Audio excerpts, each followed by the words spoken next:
So, Subnautica 2 is very soon. In fact, when this comes out, it'll probably be just around the corner. Uh, and I just want to make a video talking about some of my hopes, some not concerns, just some, but some cautionary tales. I think we all know how Below Zero is kind of viewed, but I don't think it's a bad game, but I'll get into that. Um, so, first of all, in terms of, everyone talks about the world, the new planet, right? Everyone wants a big new world to get lost in, and I'm certain they'll give us that. But, it's only early access, so, I mean, they did mention it's definitely going to be the biggest and early access version of a Subnautica game has been.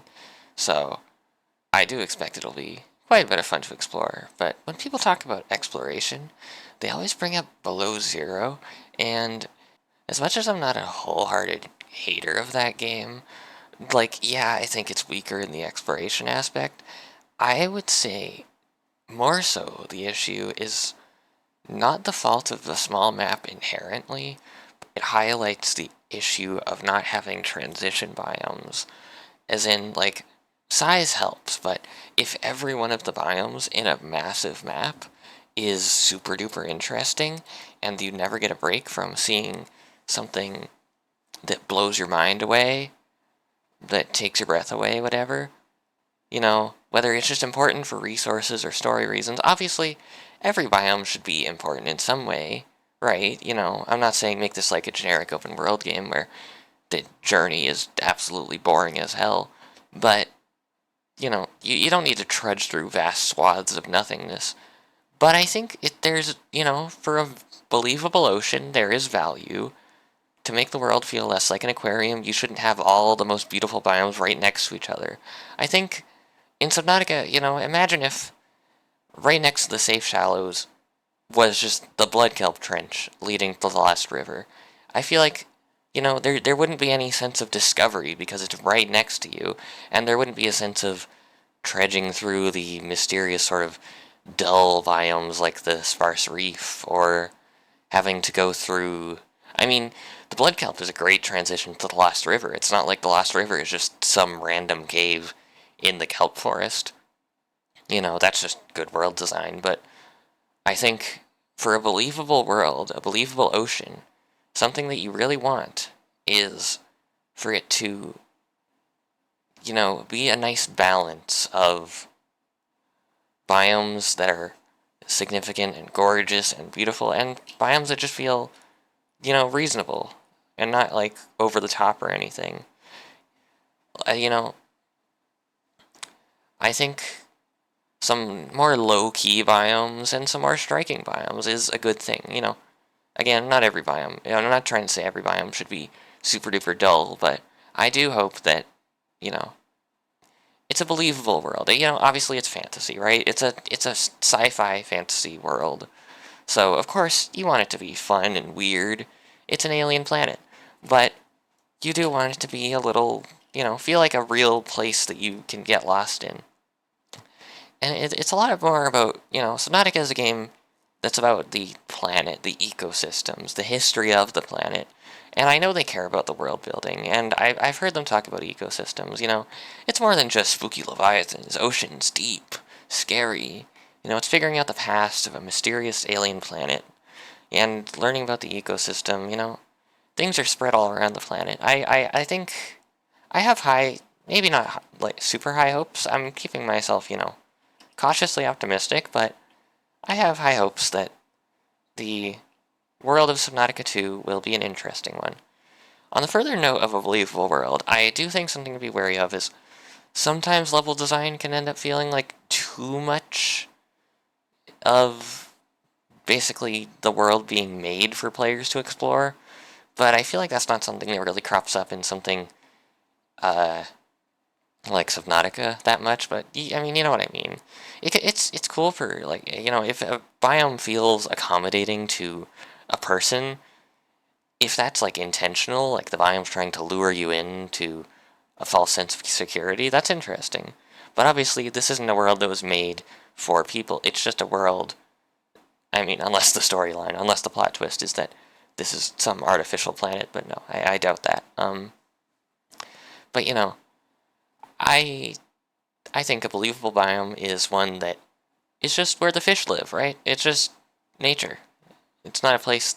It's not like a city. It's not something that was built deliberately. But at the same time, obviously, there's game designers designing a level for a player to play through. So of course you want it to, it's a little bit of a hard balance sometimes. But I feel like I just wanted to get that off my chest, even if it's not something I feel like will crop up. More so, my main concern is I don't want there to be too many amazing biomes right in close vicinity of each other where it just feels like you don't even need to go explore, and it's fun to feel that there's always something to find around the corner, always something new around the corner, but it's also kind of not the greatest when every biome is banger after banger after banger, leaving no downtime at all. And, I mean, okay, that's the first thing. Second thing, something else I've heard about Subnautica 2 is they got actual voice acting for the PDA. It's not just like a text-to-speech.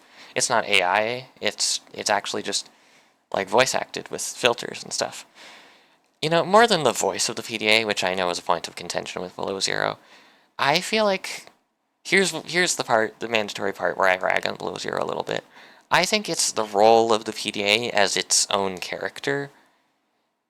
I would say it feels like it's trying to be too much of a jokester in Below Zero. There's dialogue when you build a control room, and it kind of makes like political critique. And I'm not going to say that like political commentary isn't for Subnautica or isn't for video games. I think, it's important to have political commentary even. And it's integrated well into the first game, even in just subtle PDA dialogue or PDA logs that you can read through, there's good commentary. But in the first game, a lot of what the PDA just says to you, it feels like a personal assistant. It doesn't really make jokes. The comedy comes from it stating the obvious, being objective. Your favorite activity was swimming. It might be advisable for survival to not grow attached to what you're eating. I'm pretty sure it says something like that if you cook a Gary fish, not a Jerry fish.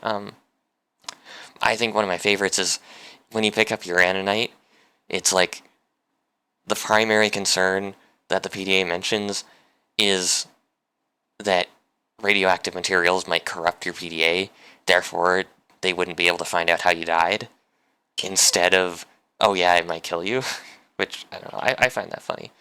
But there's good humor. Even something like, are you certain whatever you're doing is worth it? It feels like a survival helper PDA making a logical statement, in context of trying to help you survive. It's trying to help you make a decision. It's just, hey, are you certain that, what you're doing is worth it? Because this is, logically speaking, high risk. It's not trying to make jokes. So, I do know the Steam page and trailers point towards the Cicada ship's AI being mysteriously sort of taken over, and they're at least acting strange, going off-road, deviating a little bit, going rogue. That's the word I'm looking for.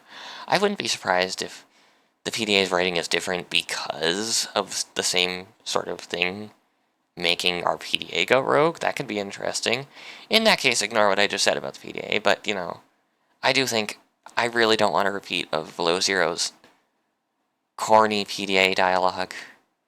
I like how matter-of-fact the first PDA was, how blunt it is. Data indicates that your favorite activity was swimming. But okay. Let's talk about some fun things that I would like to see, and then I can get to predictions. So, okay, fun idea. Mushrooms are cool, right? The way that colonies are like a single organism, technically speaking. I mean, I'm not a mycologist. Mycologist? No, mycologist. Imagine you're in a new biome, and you see tons of this weird new coral mushroom plant, sort of just scattered around, spires of it, and you start scanning one. And then it takes a really long time, and you notice that all of the spires are actually connected, and you're scanning the entire organism, and that the entire biome is a singular living organism. I think that'd be really fun as a big whoa moment, and be really interesting for building an ecosystem around. When all the plants or coral get highlighted by your scanner, talk about a living ecosystem, right? Though, if the plot twist is that, like, the entire planet is actually alive or something, then, I called it. I mean, okay, I'm not crazy in saying that those things at the end of the trailer, yeah, those, they look like tentacles, right? That's like, surely at least that's the corpse of some ancient leviathan or alien. It doesn't seem man-made, but it doesn't seem like natural land to me. I don't know. Maybe I'm just going crazy, but anyways, I said ecosystems are an important part to Subnautica, and based on what the devs have talked about, no killing creatures in this game, aside from, just eating fish, small little fish.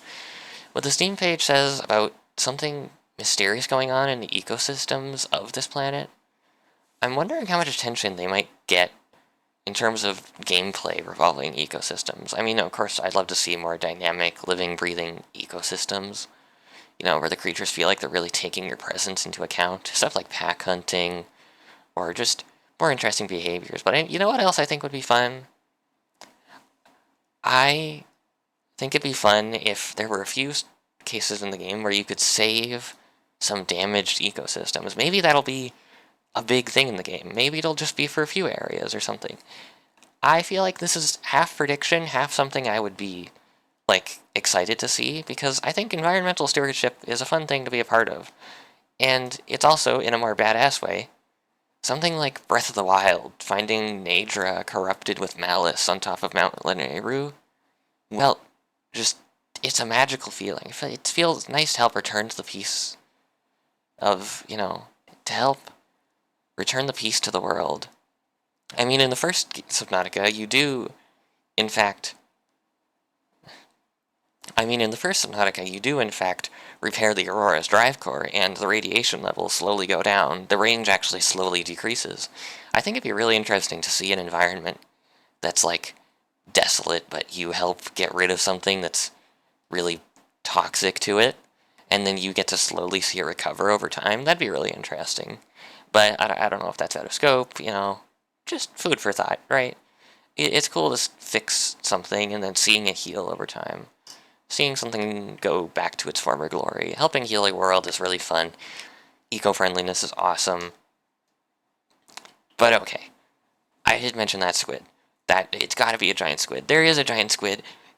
I don't know exactly all the leviathans. I'm trying to keep myself a little blind, but I know there's the one in the promotional artwork. I think that thing's got to be important if it's in the promotional artwork, right? I mean, it might just be this game's Reaper Leviathan, but if the general plot is anything similar to the first Subnautica, which I think it could be, I don't know if that'd be good or bad, but, if it's different enough, then they can pull it off, I think. I hope it's not too similar, but what if that squid that we keep seeing is calling out for us the same way the Sea Emperor was? Or maybe in a different way, What if the reason the ship's AI is going rogue is because this planet has a creature that acts like a siren, instead of luring sailors away, lures spacefaring pioneers away into this ocean planet. But, then it makes me wonder why. What could a creature like that want? Surely it's not just psychically powerful creature that wants help again, because that'd just be a repeat directly. But I can't see it being evil, but also squids are hyper-intelligent. If there would be any creature to be evil, I would probably expect it to be a squid. But I don't think it's fair to nature to just make some evil being. Nothing in Subnautica is really evil other than corporations. Nature is just nature. That's just how it is. But, maybe it's a morally gray Leviathan. I don't know. I have a lot of questions about it. I feel like there might be some hyper-powerful psychic Leviathan. Maybe some of the dialogue that we hear in the gameplay trailer is like a creature mimicking these other survivors that lost, the lost survivors, to lure us, to encourage us to just die and become part of the ecosystem. Maybe, I don't know, I'm curious. Why the ecosystem's out of balance? Why the rogue AI? And I haven't even mentioned the not the transfuser, the biosampler. They keep tiptoeing around in all the trailers. I think there was a gameplay showcase, but I didn't look at that. They keep, like, kind of showing it off, but not deliberately pointing at it in any of the trailers. But it's, if you haven't heard about it, there was a cut feature from the first game. It was way out of scope. The idea was basically being able to take biosamples from creatures, take their DNA, and then upgrade yourself with traits from them. I hope they're interesting to play around, but not, like, too powerful. I feel like that might end up being where a lot of early access feedback goes around the biomods and their balancing, but I'm excited to see the idea revive because, I mean, changing your DNA, it feels like it could definitely be important to the story and the themes, maybe not directly what happens in the narrative, but the themes behind the narrative. Changing what it means to be human. I remember that was on the Steam page. I don't know if it is still, but I'm curious how they execute it, because it was something that, they clearly wanted to do in the first game, but they just never got to, really. They didn't know how to do it. But you know what? There's one more thing I want to say. After all that, this might be my true rant on Below Zero. If you've made it this far, I hope you can listen to this. I hope they don't take too much feedback in a way that would compromise their vision or contradict their design. I think Below Zero's real biggest issue was that you can tell that somewhere throughout they pivoted and backpedaled away. Everybody, well, I say everybody, but everybody who was, followed Below Zero in early access knows that it changed story, like, a lot. Below Zero was an interesting game in early access. I'm not going to say the writing or the story was better, but I think the writing was probably better between Robin and Alan. But aside from that, not only did they change the writing of Robin and Alan, which I think was not the greatest decision, but they changed the story completely and just, like, killed off every other character other than Marguerite. It feels like the story we have now isn't the result of something they wanted, but a result of salvaging what there was and trying to make a good story that used all the pieces that they had. All of these characters, Marguerite, how do we fit Sam into the story? It's almost like a Five Nights at Freddy's security breach where the developers just kind of had a bunch of things and they didn't really know why they had them. I mean, like, what does Marguerite even do in the new story? She's a very optional way to gain more insight into Sam when she was, a little bit more integral, at least implied to be more integral in the old story. It's a bit messy. I think Below Zero could have been a really good game if they focused on the game being different than the first game. Because, I know there was a lot of critique saying, Below Zero is too different from Subnautica 1. It's way different. And it's not isolated feeling. I want that loneliness and spookiness. And yeah, I get that, but I think Below Zero could have at least been, if not a lonely feeling game, it could have been a very interesting narrative if they didn't try to... It feels like they haphazardly tried to appeal to people who wanted a feeling of isolation and loneliness, but in a way where they just kind of killed off the characters that would have made an interesting story, but they still kept some characters, so you don't even get to... You never really ended up getting to appeal to the people who wanted a purely isolation-driven narrative where, you're a lone survivor and stuff. They didn't really fully appeal to that because there's still Alan, there's still Marguerite, there's still Robin talking. I don't think a voice protagonist was inherently a bad idea if you were to commit more to there being a strong narrative, but they kind of got rid of a lot of the narrative. So, it's like, it's the same world. Below Zero still has the same world, but it has a different story. A world designed with a different story in mind is going to feel a little weird to go through. So, just commit to what you're going for, I would say. And don't, if people are desperately asking for something that goes against what the story or what the gameplay stands for, don't go for that. Like, the prawn suit was also added to Below Zero when it definitely did not help the gameplay. People just begged for the prawn suit because it's really cool, and I'm not going to say it's not really cool, but it completely trivialized, like, everything.